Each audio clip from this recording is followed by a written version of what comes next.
தமிழ் சினிமாவில் கடந்த 12 ஆண்டுகளாக கதாநாயகியாக வலம் வரும் த்ரிஷாவிற்கு தூங்காவனம் படம் 50வது படமாக அமைந்துள்ளது.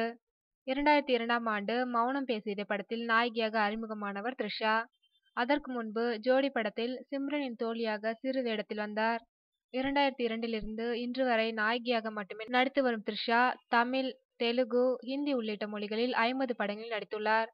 த்ரிஷாவை முன்னணி நடிகையாக உயர்த்திய படம் ஹரி இயக்கத்தில் விக்ரம் ஜோடியாக அவர் நடித்த சாமிதான். அந்த படத்திற்கு பிறகு தெலுங்கிலும் வாய்ப்பு கிடைத்தது த்ரிஷாவிற்கு. த்ரிஷாவின் முதல் தெலுங்கு படம் நீ மனசு நாக்கு தெலுசு. அதைத் தொடர்ந்து வெளியான வருஷம் படம் அவரை தெலுங்கிலும் முதல்நிலை நாயகியாக்கியது. தொடர்ந்து தமிழிலும் தெலுங்கிலும் வெளியான அவரது படங்கள் மிகப்பெரிய வெற்றிகளை பெற்றன. இத்தனை ஆண்டுகள் கழித்தும் அவர் வெற்றி பட நாயகியாவே தொடர்கிறார்.